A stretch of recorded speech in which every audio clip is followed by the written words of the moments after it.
سلام دوستای عزیزم، به کانال یوتیوب من خیلی خوش اومدید. من نسا هستم و توی این کانال قراره با همدیگه کلی چیزای مختلف راجع به زبان بدن خودمون یاد بگیریم. یکی از موضوعات مهمی که توی کانال یوتیوبم معمولا راجبش صحبت میکنم زبان بدن سلبریتی هست. توی این ویدیو هم میخوام زبان بدن سلبریتی معروف سلنا گومز رو بررسی کنم و در آخر ویدیو هم زبان بدن دوست پسرش یعنی بنی بلانکو هم مورد بررسی قرار میدم. پس اگه دوست داری راجع به زبان بدن سلنا گومز و دوست پسرش چیزای زیادی بدونی، لطفاً تا آخر ویدیو همراه من باش. توی آنالیز زبان بدن سلنا گومز اولین نکته‌ای که خیلی به چشم میاد قرار دادن دست‌ها جلوی بدنه.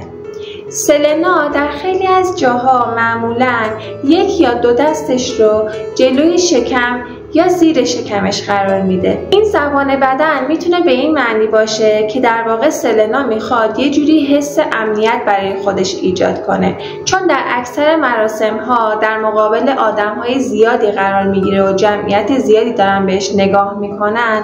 معمولا میاد یک یا دو دستش رو جلوی شکم یا زیر شکمش قرار میده تا احساس امنیت کنه و اون حریم شخصی خودش رو حفظ کنه.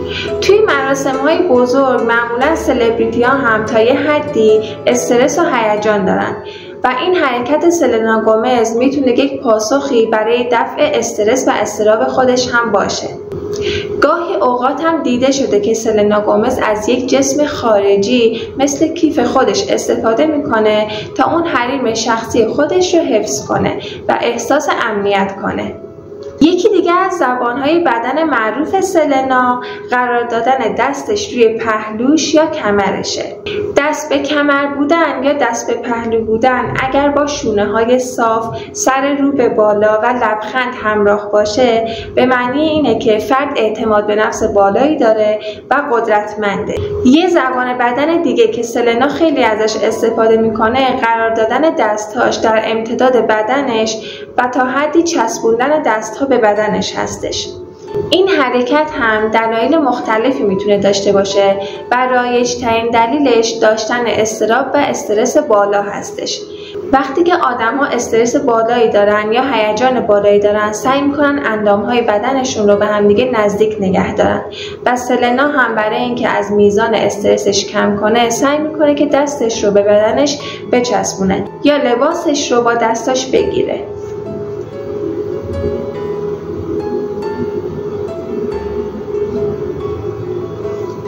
یه نکته جالب دیگه در مورد حرکات بدنی سلنا اینه که سلنا در مقابل دیگران بسیار گشاده رو و مهربونه. اینو میتونیم از نحوه بغل کردن دیگران و ارتباطش با دیگران بفهمیم. مثلا وقتی کسی میخواد باهاش عکس بگیره با روی باز میاد اون طرف مقابل رو بغلش میکنه، یا در برخورد با فنهاش خیلی گشاده رو و متواضع هستش و به راحتی فنهاشو بغل میکنه.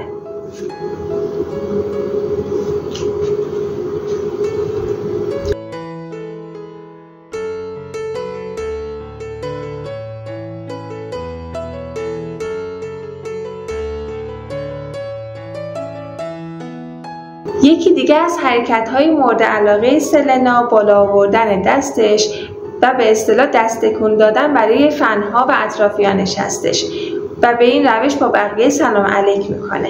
سلنا توی خیلی از مصاحبه‌هاش با خبرنگارا سعی میکنه زیاد ارتباط چشمی نگیره. یکی از دلایلش میتونه هیجان و استرس بالا باشه، چون همونجور که در قبلا گفتم معمولا سلبریتی‌ها در مقابل افراد زیادی قرار میگیرن و تا یه میزان مشخصی هم اضطراب و هیجان دارن و به همین دلیل برای اینکه بخوان اضطراب و هیجانشون رو کنترل کنن به جوانب نگاه میکنن یا به دوربین زیاد نگاه نمیکنن. اگر بخوایم در مورد پاهای سلنا حرف بزنیم، پوزیشن‌های مختلفی رو به خودشون میگیرن. مثلا توی این فیلم یک پا پشت پای دیگه قرار گرفته و این معمولاً به معنای خجالت و مظلومیت هستش.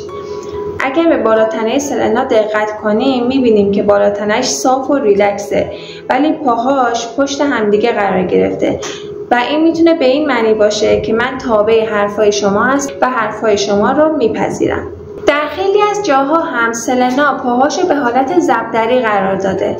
این به این معنی هستش که من یکم معذبم، استرس دارم و زیاد نمیخوام با شما ارتباط بگیرم. اگر هم توی فیلم نگاه کنید میبینید که خیلی سریع داره سن رو ترک میکنه. در بعضی مواقع هم یک پا رو به جلوه و دستش به کمره که این معمولا یک پوزیشن خاص برای مدل ها هستش یا کسایی هستش که روی سن قرار میگیرن و میخوان در بهترین حالت بدنی خودشون رو نشون بدن. به حالت بدنی سلنا توی این ویدیو نگاه کنید که چجوری داره با فنهاش صحبت میکنه. شونا به سمت جلو اومده، سر به سمت جلو اومده، برای اینکه روی حرفاش تاکید کنه و بگه که حرفاش از عمق وجودش داره میاد بیرون. دستهاش رو به هم گره میکنه، انگشتهاش رو از هم باز میکنه. این حرکات دست به این معناست که من با شما رو راست هستم، دارم از ته وجودم با شما حرف میزنم و شما برای من خیلی با ارزش هستید.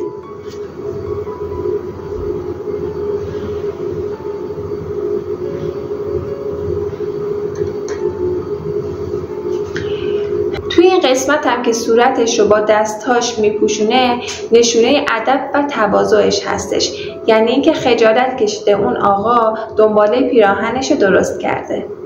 و قسمت جالب ماجرا رابطش با بنی بلانکو هستش. اگر به عکس‌ها و ویدیوهای منتشر شده از این زوج دقت کنیم میتونیم به راحتی بفهمیم که چه رابطه عمیق و شیرینی بین این دو نفر جریان داره. حلقه کردن دست‌ها دور همدیگه، ارتباط چشمی داشتن، صورت‌های شاد و خندون و لمس کردن همدیگه همگی نشون میده که چقدر همدیگه رو دوست دارن و برای همدیگه ارزش قائلن. در اینجا هم میتونید ببینید که بنی به مدت طولانی مدت دستش رو روی پای سلنا میذاره.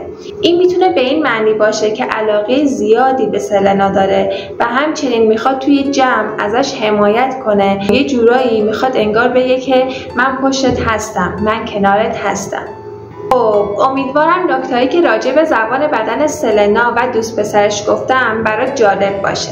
اگر ویدیو رو دوست داشتی لطفاً لایکش کن و کانالم رو سابسکرایب کن. راستی دوست داری دفعه بعد زبان بدن کدوم سلبریتی رو مورد بررسی قرار بدم؟ اگر سلبریتی خاصی مد نظرته حتما توی کامنت ها برام بنویس.